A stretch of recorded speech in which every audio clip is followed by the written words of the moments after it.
Good morning, everyone. Today I'm just going to elaborate some points on contract law and contract act. Actually, we will have to understand first what is contract and what is agreement and what is essential of contract. First of all, we will have to know those things which is very much important in the business law for the student of BBA and BBA and MBA. You know, if you don't know the laws, you will not run your organization very properly, isn't it? So we will have to go through the direction of the laws, which is very much important for your career, for your knowledge, as well as for your organization. So firstly, we will have to know contract. The Contract Act, which is running in India, that is based upon 1872, and the some amendment which is going on day by day before the freedom, but still we are using the Contract Act 1872. So what is contract? What is law of contract? This is the important factor which is for the establishing any new relation in the business. You will have to go through agreement, then contract. And agreement can be contract, but a contract never will be a agreement. This is very commonly used sentence, and we will have to know these things. So what is agreement? Every promises and very set of promises, every set of promises forming the consideration for each other is an agreement. It means कि अगर आप कोई भी agreement जब भी start करते हैं तो प्रोमिसेस से स्टार्ट होती है, और प्रोमिसेस इट मीन्स कि आप अपनी बिजनेस को जब नया मुकाम देना चाहते हैं, नए सिचुएशन में ले जाना चाहते हैं, तो आप कहीं ना कहीं एक स्टार्टिंग पॉइंट पे प्रॉमिस करते हैं, और आपका वो प्रॉमिस दो लोग जब मिलके किसी वेंचर में आते हैं तो वही एग्रीमेंट हो जाता है, वही एग्रीमेंट कहलाता है. When one person convey to another another his proposal, and that other person assists thereto, the proposal is said to be accepted. A proposal when accepted become a promise. क्या होता है ना कि इसमें एक आदमी जो है एक प्रपोजल देता है, और प्रपोजल एक प्रॉमिस के तौर पे होता है, और वही प्रॉमिस दूसरा पार्टी जब एक्सेप्ट कर लेता है तो वो प्रॉमिस बन जाता है, और यही एग्रीमेंट की शुरुआत हो जाती है. कॉन्ट्रैक्ट. अब अगर आते हैं कॉन्ट्रैक्ट पे. What is contract? An agreement enforceful by law is a contract. An agreement which is enforceable by law, this is called contract. In other words, a contract is an agreement. A contract is an agreement made with the intention to contract, create a legal obligation. Keep in mind, legal obligation, that is duty enforceable by law, जिसकी जो होता है इनफोर्सफुल by law, law के द्वारा जो लगाया जाता है.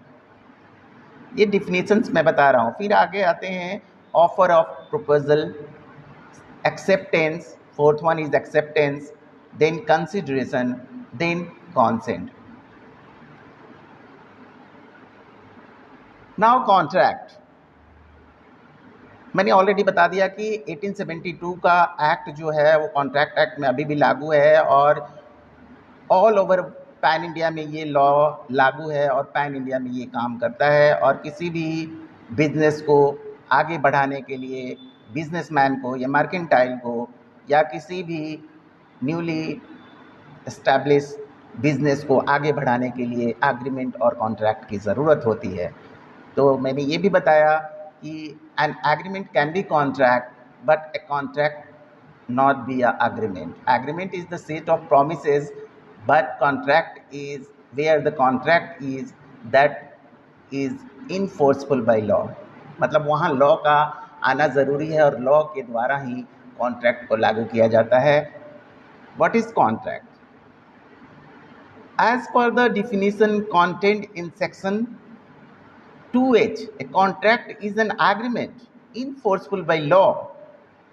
It may be noted that the words agreement and contract are very often used as synonyms. But in fact, they are not. Obviously, normal people agreement और contract को synonyms के रूप में यूज़ करते हैं, बट है नहीं. Being a student of law, आपको ये जानना चाहिए कि agreement और contract में बहुत डिफरेंसेस है. एग्रीमेंट सेट ऑफ प्रोमिसेस है जहाँ की लॉ की कोई उपलब्धता नहीं होती है, बट कॉन्ट्रैक्ट जब भी आता है that is enforceful by law. Clear? Might be you understand and you get that point what I am saying.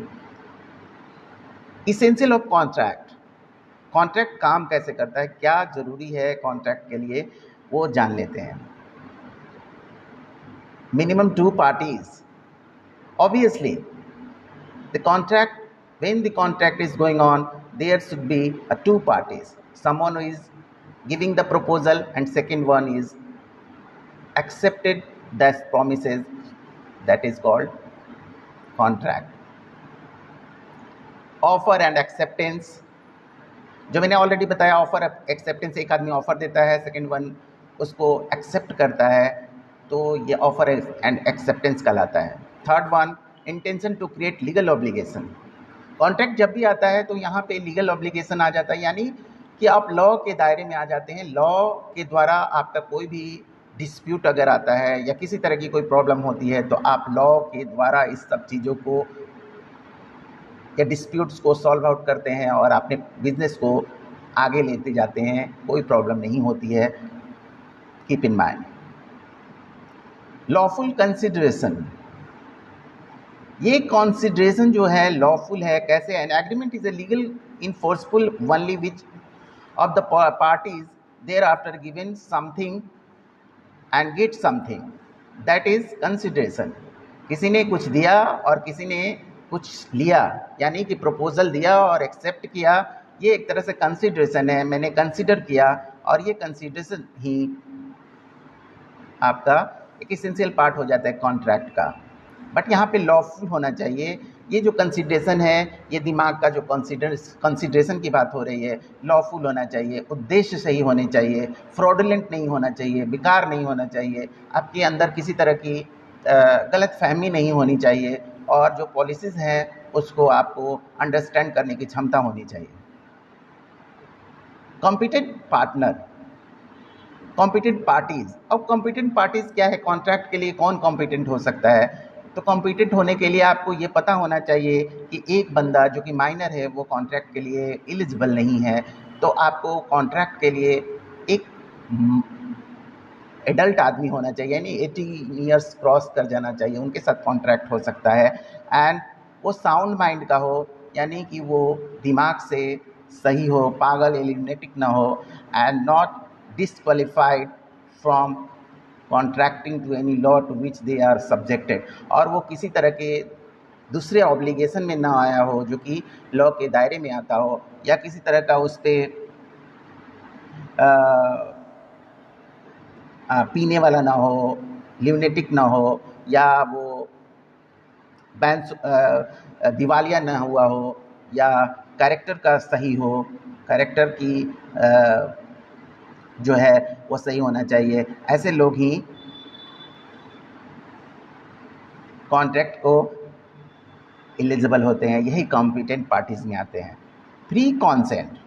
Next जो है फ्री कॉन्सेंट. हम जब भी कॉन्ट्रैक्ट में आते हैं तो हमारा कॉन्सेंट लेवल है फ्री हो, हम किसी भी दबाव में ना आके या किसी से बायस होके कोई भी कॉन्ट्रैक्ट ना करिए. अपने पार्टी के साथ जो हम कॉन्ट्रैक्ट कर रहे हैं वहाँ भी हमारा एकदम माइंड जो है विजिबल होना चाहिए, क्लियर होना चाहिए. किसी तरह की दुविधा वाली सिचुएशन में कॉन्ट्रैक्ट में नहीं आ सकते हैं, या किसी को डीच करना है, या किसी को परेशानी में डालनी है, या कोई बैड इंटेंशन लेके अगर कॉन्ट्रैक्ट में आते हैं तो वो आपका इसेंशियल ऑफ कॉन्ट्रैक्ट में नहीं आता है, यानी कि फ्री कॉन्सेंट होना चाहिए। आप एक अच्छे इंसान के रूप में बिल्कुल बायसलेस होके आना है आपको उस कॉन्ट्रैक्ट में, और वो फ्री कॉन्सेंट कहलाता है।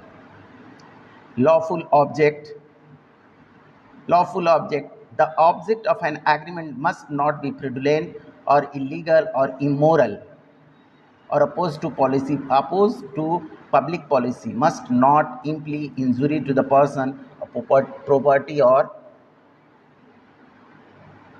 of another।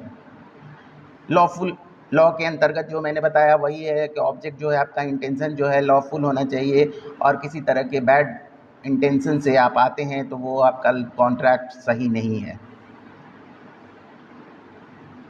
इस तरह से 2 पॉइंट और हैं, not expressly declared void, 9th is certainty and possibility of performance और लीगल फॉर्मेलिटीज़।